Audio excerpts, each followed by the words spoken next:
Olá, seja bem-vindo a mais um vídeo da playlist de Fundamentos de Programação em R. Nos últimos vídeos nós vimos alguns conceitos relacionados aos vetores, que são a estrutura de dado mais elementar dentro de programação em R.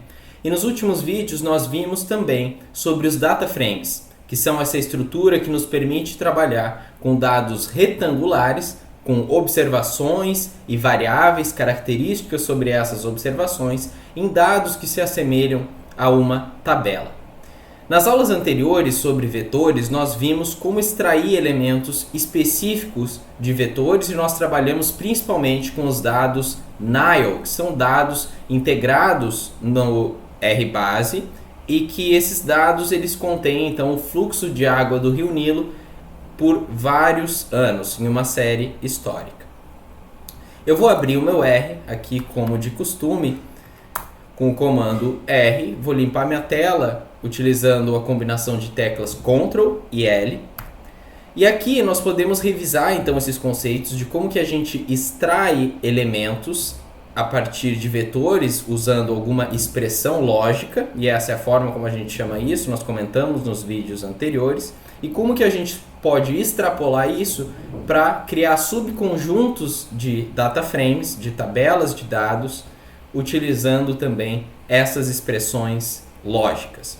Então, ao trabalhar com os dados Nile, vocês devem se recordar dos últimos vídeos desse vetor de dados, nós, em um dos exemplos, pegamos apenas aquelas observações, ou seja, aqueles registros do fluxo da água que apresentavam um valor maior do que 1.200.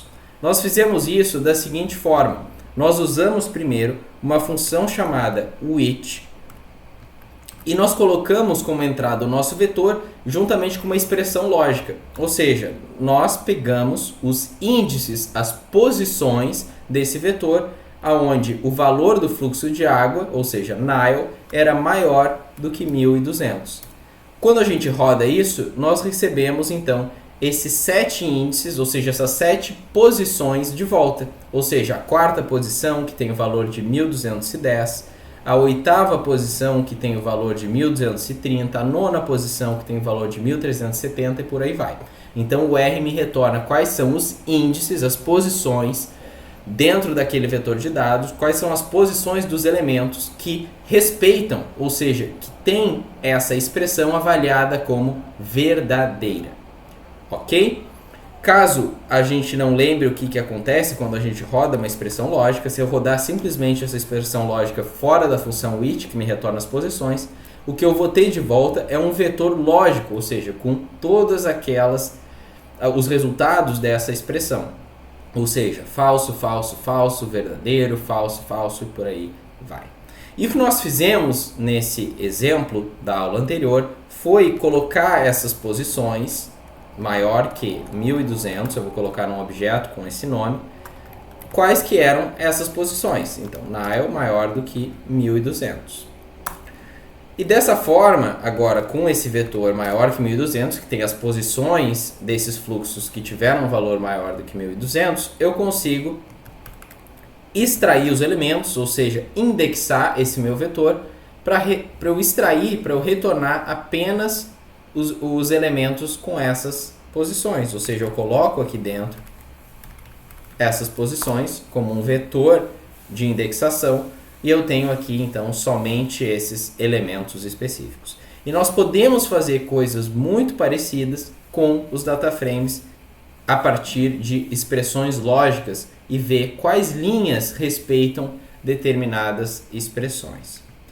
Então, o data frame que nós temos trabalhado até então é o data frame Tooth Growth, que tem os dados de 60 porquinhos da Índia, e de praxe eu tenho colocado já esse data frame dentro de um novo objeto chamado TG para facilitar a escrita, a repetição desse objeto nas rotinas que a gente faz durante os vídeos. Então eu vou criar esse objeto TG, a gente tem aqui, se eu coloco o nome dele e aperto Enter, todas as 60 linhas com as 3 variáveis do comprimento dos odomblastos, o suplemento que esse porquinho da Índia recebeu e a dose desse suplemento.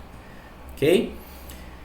O primeiro exemplo que eu quero trazer aqui é um muito parecido com o exemplo que a gente viu nos dados do Rio Nilo. Ou seja, vamos supor que eu tenha a seguinte pergunta de pesquisa. Eu quero saber, ou seja, eu quero comparar a média do comprimento dos odomblastos nos porquinhos que receberam a suplementação com suco de laranja, ou seja, OJ, e dos porquinhos que receberam a suplementação com vitamina C, que tem o valor de VC na variável SUP. O que eu posso fazer? Eu sei que a variável SUP é essa variável aqui, com esse nome, SUPP, de supplement em inglês. Se eu rodar esse vetor aqui, a gente já viu que a gente pode extrair uma coluna, ou seja, uma variável específica de um data frame utilizando esse operador de extração, que é o cifrão, no contexto de data frame. Se eu rodar isso, eu tenho aqui o valor dos 60 porquinhos da Índia, dos meus 60 registros. E eu posso também rodar uma expressão muito semelhante com o que eu fiz no vetor de dados do Rio Nilo. Então eu poderia utilizar a seguinte expressão: tgsup igual a OJ. Se eu rodo isso aqui, eu vou ter de volta aquele meu vetor de valores lógicos, ou seja, eu comparei lá. Para o primeiro porquinho da Índia, o valor da variável SUP era OJ, ou seja, era suco de laranja? Não, falso. Para o segundo porquinho, também. Para o terceiro, para o quarto e por aí vai. E aqui a gente pode até ver que tinha um padrão, né? Esses dados estavam ordenados, então parece que os primeiros porquinhos aqui, então, todos eles tiveram suplementação com vitamina C. E aqui, a partir dessa observação, a gente vê que eram observações, então, com o valor da variável de suplementação com suco de laranja, certo? Então a gente recebe esse vetor lógico e a gente pode também utilizar a função which para receber quais que são as posições, ou seja, quais são as linhas desse meu data frame que respeitam ou que satisfazem essa condição. E aqui eu tenho o número dessas linhas, 31, 32, 33, 34, por aí vai, que são exatamente essas linhas que a gente tem avaliadas como verdadeiro aqui nesse vetor lógico do meu comando acima, certo? Eu poderia então armazenar o resultado dessa expressão aqui com a função which em um vetor chamado porquinhos OJ. Então eu vou salvar aqui um vetor porquinhos OJ.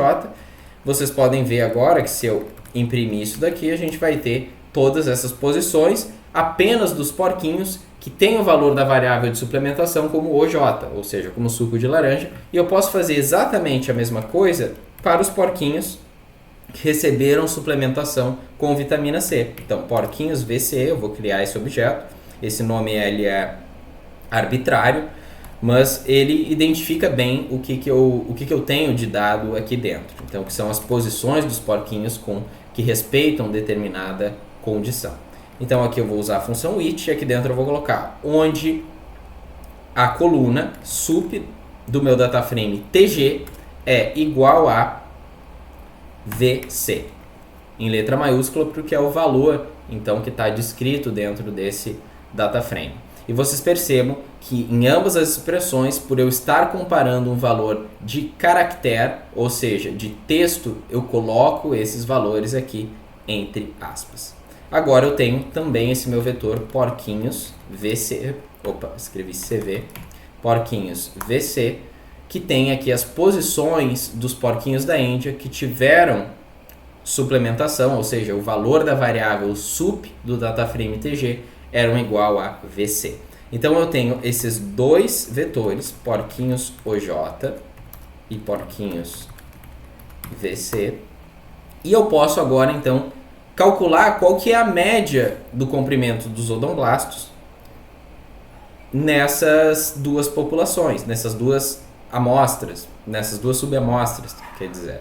Então, primeiro eu vou utilizar aqui a função head para lembrar quais são as posições aqui das minhas colunas. E o que eu quero então é para cada um desses subconjunto de porquinhos pegar qual que é a média do comprimento, ou seja, da variável len, de length, dos odomblastos em cada um desses grupos. Então o que eu vou fazer é o seguinte, eu vou utilizar a função da média, o que eu quero é pegar o dataframe TG, e aí eu vou calcular essa média em cima de um subconjunto.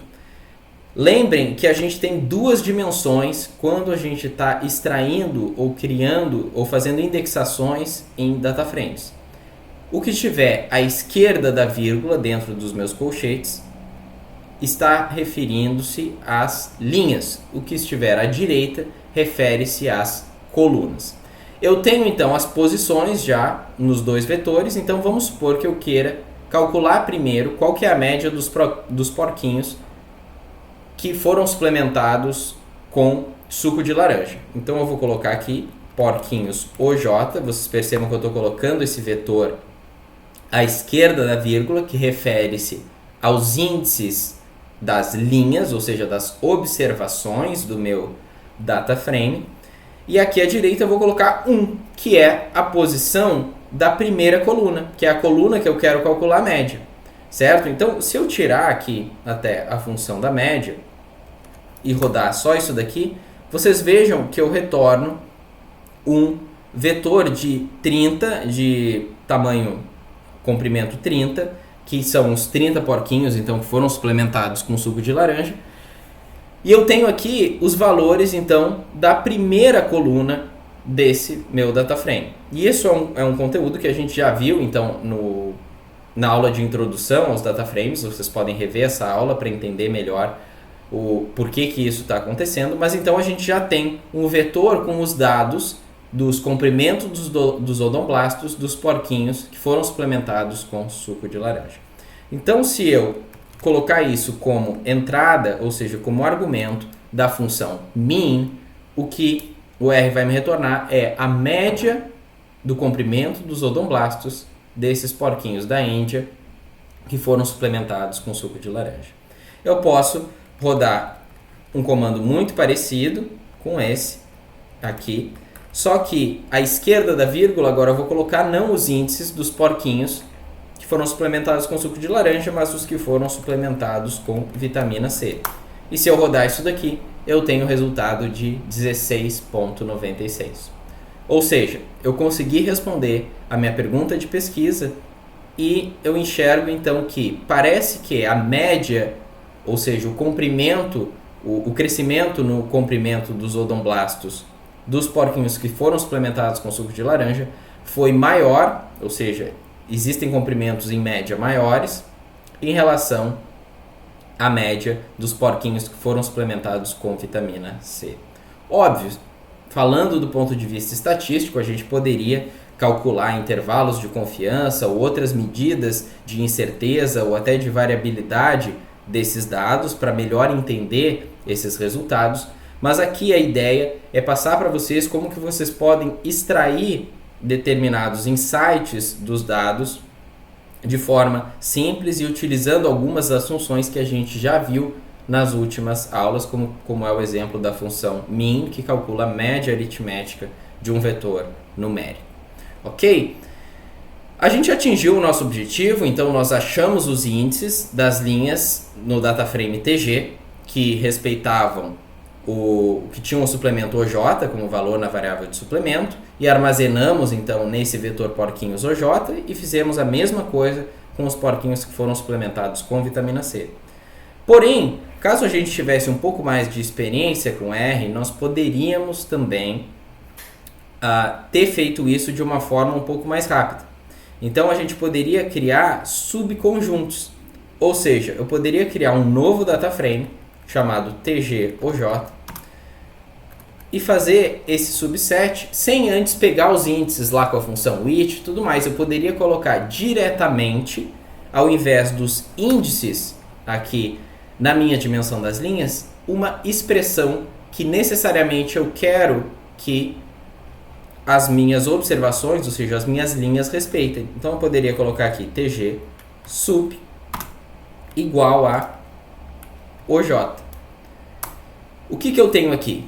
Essa linha eu estou criando um novo objeto, TGOJ, e atribuindo, aqui está o nosso operador de atribuição, um subconjunto desse meu vetor TG, aonde o valor daquela linha na variável sup do dataframe TG é igual a OJ. Então, agora esse meu subconjunto TG OJ, ele vai ter 30 porquinhos da Índia, que são a metade do meu dataframe inteiro, e porque a gente tem 30 porquinhos então que foram suplementados com suco de laranja e 30 porquinhos foram suplementados com vitamina C, mas vocês percebam aqui que os índices, as posições dessas linhas, os nomes dessas linhas, 31, 32, 33, eles se mantêm o mesmo, ok? Eu poderia fazer a mesma coisa aqui, ao invés de TG-OJ, TG-VC, e criar também um subconjunto desse dataframe apenas com os porquinhos que foram suplementados com vitamina C. Então vocês vejam aqui que agora eu tenho também esse outro sub-dataframe, se podemos chamar assim. E eu posso agora simplesmente calcular, a partir desses dataframes, do TG-OJ, a média da minha coluna LEM. E aqui eu vou ter exatamente os mesmos valores. Aqui eu vou trocar o dataframe para TG-VC. E eu tenho os mesmos resultados de 20.6 e 16.9. Ok? Ambas as formas que a gente viu agora, elas respondem à minha pergunta de pesquisa. Porém, essa segunda forma, ela acaba sendo um pouco mais compacta. Por vezes isso vai ser interessante, mas ao iniciar o processo, a jornada de aprendizado em R e em programação em geral, o que eu sugiro para vocês é que vocês criem soluções que funcionem e que sejam claras para vocês quando vocês lerem o código de vocês novamente. Então, não há tanto problema em criar soluções que talvez sejam um pouco mais verbosas, um pouco mais prolixas, mas que sejam mais claras para a compreensão, seja de vocês ou seja de algum colega que vai ler o código de vocês. Então a ideia do vídeo de hoje foi apresentar novas formas de extrair subconjuntos dos dataframes a partir de expressões lógicas. A gente já havia visto como que fazia isso em vetores e agora a gente viu como que a gente faz isso também em dataframes. E um exercício que eu sugiro para vocês, e eu comentei já sobre essa base de dados integrada aqui no R, no outro vídeo, a gente tem uns dados chamado Faithful aqui no R. E essa base de dados, então, ela tem... Opa, só um momento. Deixa eu limpar aqui a tela e subir. Vou chamar a função head aqui, para ficar mais fácil de a gente ler. Ela tem duas colunas. Uma coluna chamada Eruptions, que é... Deixa eu lembrar aqui o que quer dizer. Eruptions quer dizer qual que foi o tempo de erupção de um geyser, aqui que a gente tem nessa base de dados, um geyser no Yellowstone National Park, nos Estados Unidos. E a gente tem uma segunda variável, que é qual que foi o tempo de espera até a próxima erupção desse geyser em minutos. Então a gente tem essas duas variáveis aqui, erupções, que é o tempo que durou uma determinada erupção do geyser, e o waiting, que seria qual foi o tempo de espera em minutos até a próxima erupção do geyser. O que eu sugiro para vocês como exercício é criar um subconjunto desse dataframe Faithful que respeite a seguinte condição, onde as linhas do tempo de espera elas sejam maiores do que 80. Então, que nem a gente criou no dataframe Tooth Growth, subconjuntos onde os porquinhos da Índia, as linhas de registros necessariamente precisavam ter, por exemplo, o valor do suplemento como suco de laranja ou como vitamina C. Aqui eu gostaria que vocês criassem um subconjunto, então, onde a gente mantesse apenas as linhas, onde o tempo de espera, ou seja, a variável o waiting, seja maior do que 80. Vocês podem deixar nos comentários se vocês conseguiram ou não realizar esse exercício. E se vocês tiverem também alguma dúvida, vocês podem deixar nesse vídeo ou também nos outros vídeos, caso seja relacionado a outro tópico. E a gente se vê então no próximo vídeo. Espero que vocês estejam gostando da playlist e desejo a vocês uma ótima semana. Até mais!